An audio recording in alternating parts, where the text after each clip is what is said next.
Hi guys, and welcome to my review of the Huawei ShotX. And there is a good reason why I didn't review this phone any sooner. The reason therefore is the Snapdragon 616.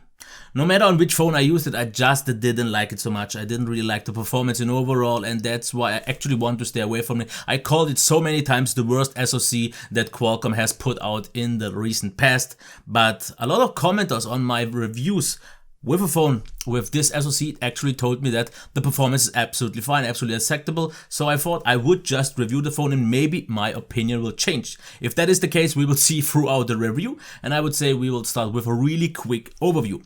Design and build quality, really well built, just a little bit more of a boxy design. Display, definitely the highlight here because it's vibrant, very bright, perfect calibration, I really like it a lot. The sound, I would say acceptable at best, just didn't blow me away, but it didn't really disappoint me either. Performance, I will leave that to my performance detailed part later, because I just don't want to spoil anything too soon yet.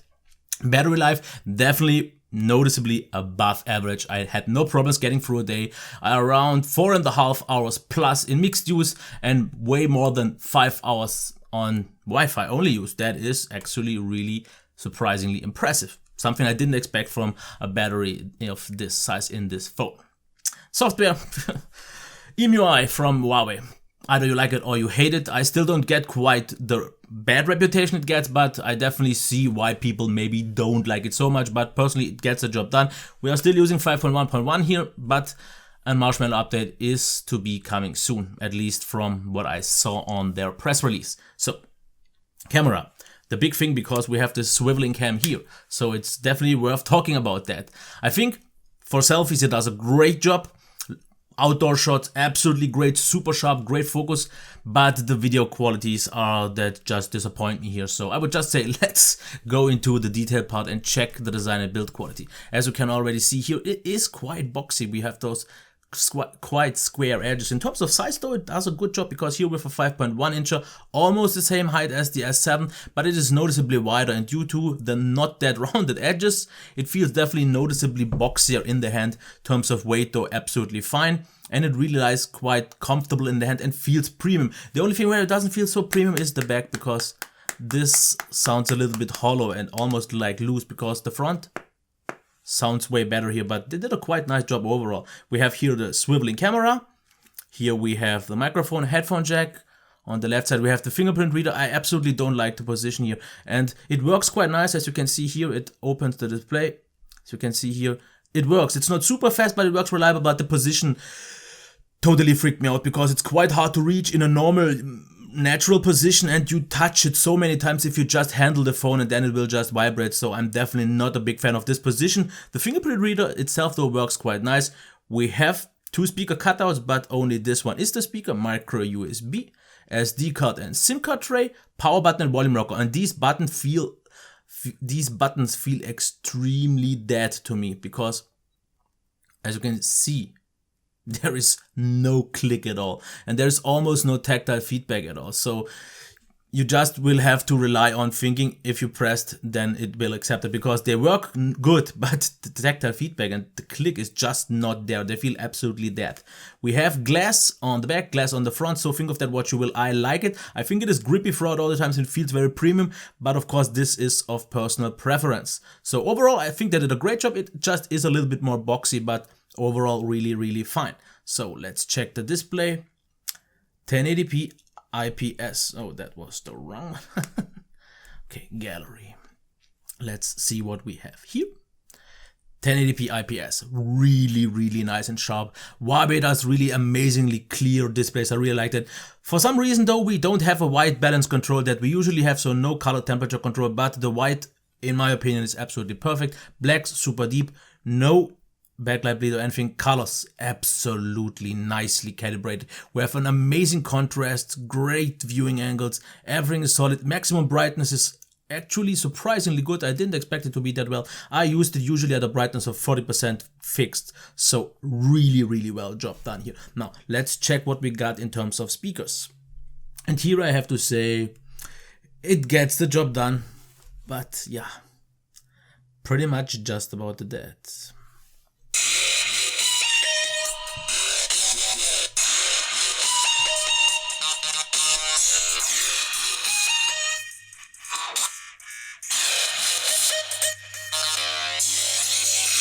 To make this quick, it sounds a little bit flat, it doesn't really sound super loud, but it gets the job done. You will be able to watch just the casual YouTube videos, so ringtones and all that work fine, but it's quite an unimpressive sound, so gets the job done. Headphone quality as well, totally fine, no real complaints here, better in comparison to the speaker.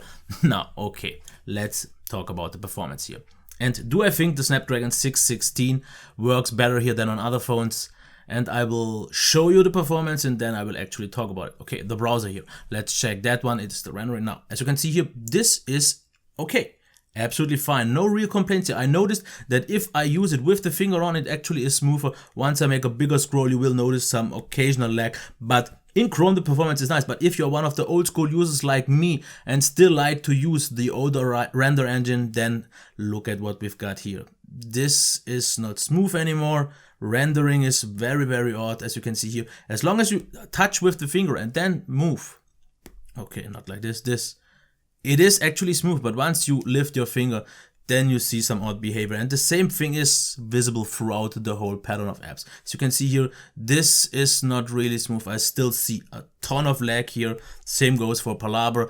The loading times and app launch times actually aren't that well as either, because as you can see here it actually works quite good. But now let's load an article and then you will see the horrible truth of why I absolutely don't like this SoC. As you can see here, this is crazy stuttery. Also multitasking not that well, because it relaunches app way too often, reloads way too often, and can't really keep things in the cache. 2 GB of RAM should do a better job, but it can't handle it well. As you can see here, this is very, very laggy. So I'm absolutely still not pleased. And of all the Snapdragon 615 or 616 devices, this is actually the least well performing. It's actually quite terrible in some ways.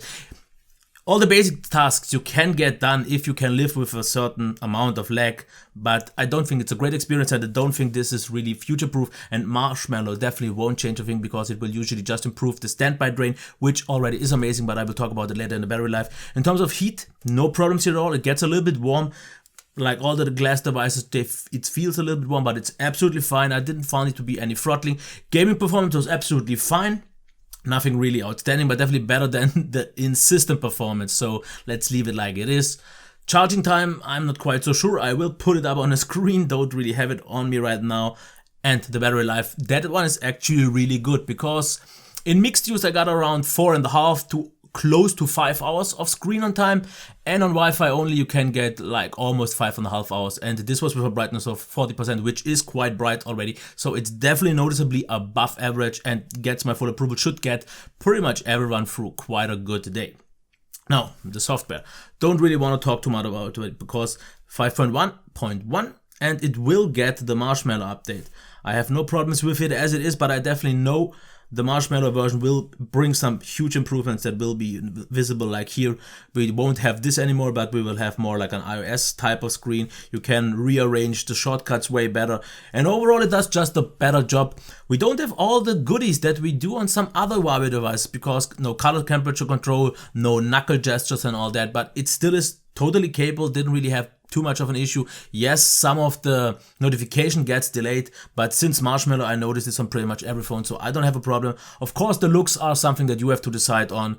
Some people just can't get over the iOS type look, which I don't see actually that much, so I'm fine with it. It's definitely not maybe my first choice, but with Marshmallow it definitely will be a lot better. Now let's talk about the camera. We only have one camera, so it's for selfies and for the main camera photos as well. Selfies look absolutely stunning, and this is pretty much the best results I've ever seen. Super sharp, great exposure, great colors, absolutely impressive. I did not expect them to be that well.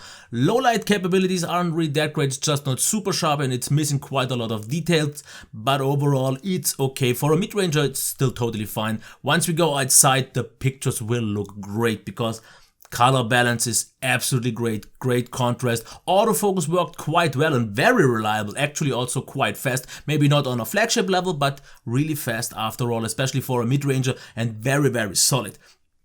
Pictures turned out really great, very sharp, very detailed, lots and lots of details. But no matter how good the main camera is for photos, Therefore, it completely disappoints in terms of videos because it doesn't look really sharp. It actually looks a little bit blurry and over sharpened in the same place. So we have some kind of double contrast. It looks more like 480p at best. No autofocus, which is my main gripe, but in general, we have a really great camera for pictures, overall selfies and main camera, but the video quality is really disappointing. So let's get to the conclusion here. My main gripe still is the Snapdragon 616, and therefore I already said it in my vlog, I just can't really recommend this phone. It has a lot of potential because the build quality was nice, wonderful display, sound good enough, battery life is way above average, and the camera is really great if you don't want it for videos. But for me, the really not that great experience was pretty much mostly just because of the 616. And it proves me right. I say this is the worst SoC that I've seen in ages. I think it's even maybe worse than the Tegra 3 was, but that one, yeah, that one had terrible battery life, which this one at least doesn't have, because standby drain, absolutely great, normal use drain, absolutely great, especially also very efficient for video playback and all that. So if a smooth experience isn't what you're looking for, but you want a great device, it's not a bad choice. But for the current street price of around 250 euros, I think we can get better things. You can get something like the Nexus 5X, and there are a lot of alternatives. But I would just say use anything without the Snapdragon 615 or 616. And I know all the owners of one of these SoCs, for a phone with this SoC, will disagree with me, but just take any Snapdragon 410 device that has 2 GB of RAM and it will outperform this one by miles. That is all I can say. I'm really pleased with the overall hardware, but the SoC just kills this phone for me. Sorry to be that negative, and it's really hard since the device on its own would have been great, and I can't really blame Huawei for it, but Qualcomm for releasing this chip. But after all, Huawei and so many other manufacturers decided to use this chip. They should have right from the start said, nope, we don't want to have anything to do with it, but they did. That is all I can say about this phone. I hope you still liked the review, and if you did, give it a thumbs up, please share this video, subscribe to the channel if you want to see more like this. Okay, until next time, bye.